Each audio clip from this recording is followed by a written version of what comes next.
All right, Gator fans, special treat for you today. We normally talk college football, but today we are talking hoops with Neil Blackmon. He writes for Saturday Down South, and you are the very first person I think that I've ever talked Florida Gator basketball with on this show. So let's talk a little bit about UF. Are the Gators the most undervalued great team this March? Yeah, I mean, they might be. It's either them or Michigan State at this point, and I think kind of depending on what you value. Like, there's a lot of predictive metrics that some people value. The answer would be yes, it's Florida. If you want quality wins, it's a little closer. Michigan State won the Big Ten, which is the second best conference. Florida finished second outright in the best conference.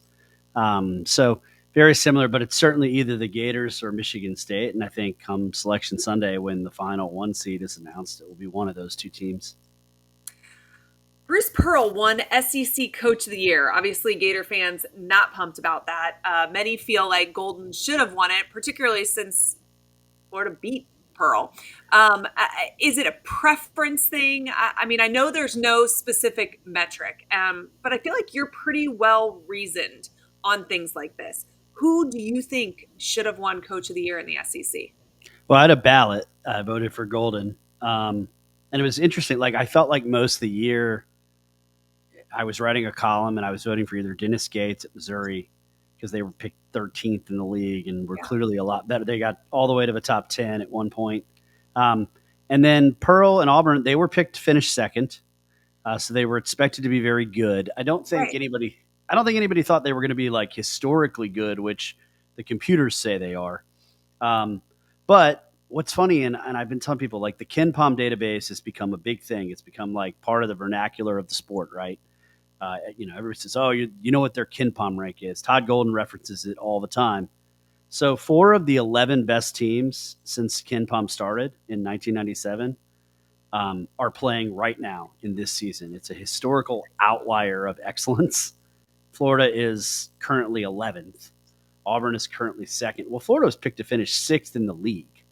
So Mhm. to me, when I voted, it was really a no-brainer. And what's interesting is at least I think it's interesting. I have a story coming out about Bruce Pearl next week at Saturday Down South, and I got to ask Bruce because Todd worked for him. Hey, who do you think should win SEC Coach of the Year? You can say yourself. Yeah. And Bruce was like, "Oh, Todd." He Wow. just said the way that they've built that thing back up in 3 years. He said it's so hard to do that. And to have a legitimate Final Four contender in his third season when really, certainly Mike White won games. And it's part of the reason that he kept his job so long, Sure. right? But the cupboard was pretty bare when Todd got here. They had an All SEC center in Colin Castleton, and that was pretty much it. There are no pieces from that group left, and we're in year three other than Will Richard. Yeah, it is incredibly crazy. I think arguably the best player on Florida's team this year is Walter Clayton. Sporting News first team All-American, Yeah. which I thought it was wild. You knew this fact, I'm sure, but I think it's wild that this is the first player Florida has had that is a first team All-American. I think about just the players that were there when I was in college. Yeah. I find that stat just absolutely astounding. But can you speak to how impressive he's truly been this season? Yeah, I mean, I think he's the best shot maker in terms of just his ability to create shots and something out of nothing Hmm. in the sport this season. And that's a huge deal in March. Like, the teams that people remember, the teams that kind of get etched into the memory of the casual fan, Kimba Walker and UConn. When I was younger, Kimba Yeah. could just do something and make something out of nothing constantly. And it led them to the 5 straight wins in the Big East tournament. And then they won the national title because he was able to do that. Just brilliant guards, right? And that's what, Walt is. He's such a creative player, and defenses have to key on him. So it makes everyone around him better. But to your point, like, you said, you thought I knew, like, I knew that only because I looked it up earlier in the year because I was convinced that the players that were there when I was in school, I was like, surely Joakim Noah was first team All Exactly. American. Like, Exactly. surely. And Horford, right. it's And mind yeah, blowing. my mind was, I mean, I was really, I couldn't even believe it. Um, I think it's a testament to Florida's general excellence in basketball that, this is their first team All American, and yet like the program has the sixth most wins this century, Yeah. which is something like you tell people and they're like, huh? And that's because it's been a while since they had kind of a title contender or a Final Four contender. But again, like even in the White years, they were competitive and Perennially collecting. good. Yeah, perennially good. I mean, the wilderness that the football program has been in at times Yeah. has not happened to basketball, fortunately. Yeah. But I think right now you look at like you've got this young, innovative head coach. You've got maybe one of the best young staffs in the sport, Mm-hmm. and I mean the vibes are Donovan like, and Yeah. it's an exciting time to be a Gator basketball fan. I also think that the fact that we haven't had one until now is kind of a Yeah, nod to the fact that Donovan always built these hugely successful teams. Like nothing was built around one individual player. And I do yeah, think that that is kind of cool. And I don't know, maybe when we were in the moment, we didn't even really realize what we had, but it truly was guys that work so well together. And that's why it worked as opposed to one superstar. yeah. No, I think that's a great point. Yeah, I mean the 2014 team. I think if you asked 10 Gator fans on the street, what was your favorite basketball team in Florida, like that team would either be one or two behind. They might even be some people's favorite over the national championship teams because you got to kind of Those grow people with. are younger than us. Yeah, you got to grow. They are. You got to grow with those guys, though, right? Like they came in, almost all of them contributed as freshmen, and then they got better as sophomores, but they weren't quite there, and it just they just kept getting better and better, and that's what program builders do. That's what makes Bruce Pearl a special coach. That's what made Leonard Hamilton and his storied career at Florida State such an incredible story because they that was a place that didn't have a ton of basketball tradition, and they were at the pinnacle at what was the league's best sport for a decade. That's the special stuff, and we really do remember that in this sport. And I think now in the portal era, it's even more special because you have teams full of mercenaries that some of them succeed, but some of them end up like Kansas State. They spent the most money on NIL in basketball this year, and their season ended yesterday. Yeah, it's crazy. So, talking about conference tournaments, I noticed a tweet of yours about how much this SEC tournament matters for the number one seed. And for those of you that didn't see this tweet, I think what you said may surprise some folks. So, fill us in. Guys, I'll get right back to chatting with Neil. But first, if you are jacked up for the SEC tournament, make sure you are fully outfitted in Gator Gear. There is no better place to stock up than Alumni Hall. They have the largest and the best selection of Gator Gear for football that you can find, with top brands like Nike, Jordan, Peter Millar, and more.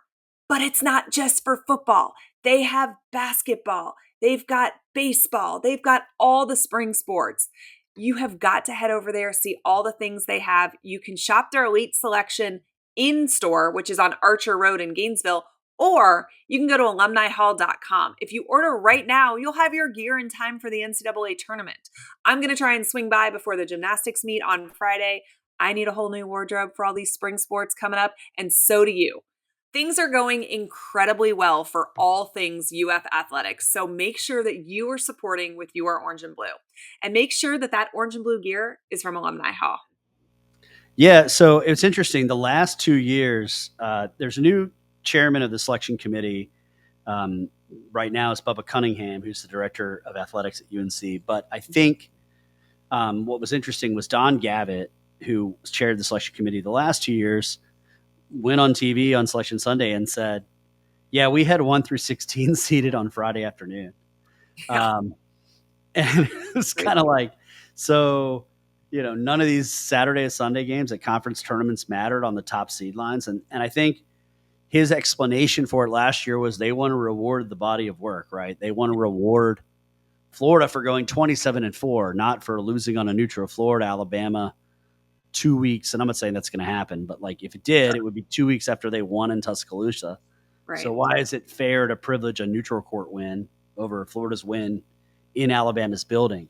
So I really feel like Florida is playing to kind of keep that one seed safe tomorrow night. when they play either Missouri or Mississippi State. It would be hard for me to believe that Florida would lose the 1 seed, barring maybe a situation where the committee seeded the top 16 and then just put a 1/2 Yeah. on Florida or Alabama or Tennessee, and they said, look, if Alabama or Tennessee win the tournament, then we'll give them a 1. But I don't think any head-to-head matchup in the semifinal. I think that narrative is it's good for TV. It's not what's going to happen. Okay, so you alluded to the fact that we don't know who we're playing. It's either going to be Missouri or Mississippi State. We're recording this before the end of that game. Is there anything that would worry you in Friday's matchup with either one of these, or just, I mean, UF is just going to take care of business either way? Yeah, I mean, I think Mississippi State is not a team that is a terribly. I don't think they match up particularly well with Florida. They really have one primary scorer, and Florida was able to kind of bother him with their size and physicality in the game in Starkville. And remember, Alex Condon played 29 seconds in that game, and Florida still really beat them pretty handily. Will Richard was kind of able to lock down Riley Kugel, the former Florida Gator, who's their second best player. So I think that's a matchup that really favors the Gators. Missouri obviously won in Gainesville, arguably the best win that any team has in America this season, given how good Florida was on their home court. And Missouri did it by building a 21-point lead and holding on to win by 1 point. The way that Missouri guards is very much like the way that the old Florida State teams that used to beat up on Mike White guard. They're very physical. They push you out to the half-court line. They make it hard for you to get into your offense. And that really bothered Florida the first time they played. Now, it bothered Florida for a half, right? In the second half, Florida scored 50 points, averaged 1.2 points per possession, and they were fine. So, I guess one good thing would be I think Florida will be highly motivated to play a team that they've lost to on their home floor. But I do think that Missouri matches up pretty well, as good as a team can match up with Florida. They have a lot of big men that they can kind of throw at Florida's front court, and they were able to bother Walter Clayton Jr. a little bit in the first game. So Mississippi State, that's what we're saying here. Yeah, now if you're a Gator fan and you want a more relaxing Friday evening, I think Miss State is the look. All right, so let's look at the rest of the tournament. It's likely going to be a matchup with Alabama and then Auburn, unless we get an upset, right? I don't think these guys need any extra motivation. But if we get a matchup with Todd Golden and Bruce Pearl, how motivated would UF's players be in that? Well, I mean, they remember what happened last year in the title game, and it was kind of one of those things where, in your heart of hearts, you kind of knew, and I think most people that played competitive sports knew how hard it was going to be for Florida to play that game after what happened to Micah. But they didn't forfeit, so they played the next 39 minutes, and Auburn controlled the game and won. Now Auburn will be highly motivated. Florida beat them in their building, and Auburn would love to sweep the SEC regular season and tournament titles. But I think Florida, this team all week, they talked about wanting to play for a championship. They saw a lot of the award snubs. I know we mentioned Clayton getting first team All-American, but the All-SEC awards were not as kind. Right. And they've been preaching kind of that Josh Allen mentality, like, hey, look, we don't care what about these awards. Like, we know who we are. And that was kind of a mantra for the Bills that this staff has used now with these guys. And I think Florida's going to Nashville really hungry. They know that the program hasn't won the tournament in over 10 years, and I think the Gators are going to play well. UF has gotten really elite play from more than just Clayton, obviously. But who is your X factor for the hopefully 3 games that UF could possibly play in this week? Yeah, for me, I feel like Clayton Jr. and Condon are tremendously consistent. Mm-hmm. And so the 2 guys that I point to are Elijah Martin, the transfer from FAU, who I think really lifted the competitiveness and the defensive spirit of the whole program when he got here. He's just a guy who he takes so much pride on that side of the floor. And Florida has kind of gone as he goes. He's also the guy that guards everybody's best player, at least on the outside. And then Will Richard. I mean, Will does everything to win games. He can score 0 points against LSU and have 2 key steals down the stretch to kind of help Florida come back and win, or he can drop 30 and Florida can almost erase a 26-point deficit at Georgia, right? But when Will makes shots, this offense is almost impossible to stop because people really do key on Clayton. They collapse onto Condon, so there are open shots in every game. And if Will knocks them down, Florida becomes just terribly difficult to defend. I intentionally didn't ask you about the NCAA tournament because if we can make it work, maybe we can get you back next week to talk about the first 2 rounds. But tell everybody where they can follow you as we wrap up. Yeah, no, I appreciate you having me. I'd love to come back.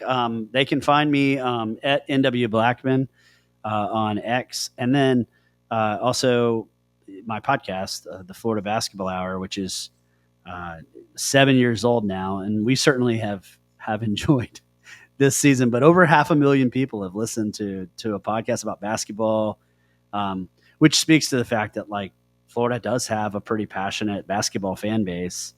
So check out our episodes over there. It's myself and Eric Fawcett, 2 people that have coached the sport, played the sport. So I feel like that kind of perspective helps. It's not just a couple of people chatting, which is great. But familiarity, it feels good. So I think, check us out and be sure to follow me on Twitter. I always love a coach's perspective. I feel like I learn something every time. Okay, last one. Who cuts down the nets on Sunday? So I've been going back and forth, but I really do think that we're headed to a 1v2. I think it'll be Auburn and Florida. I think Auburn has a tricky semifinal with Tennessee probably coming up. And then I think Florida certainly could. Florida matches up very well with Alabama. Kentucky would be a little more complicated because it's a functional road game anytime you play them in the SEC tournament.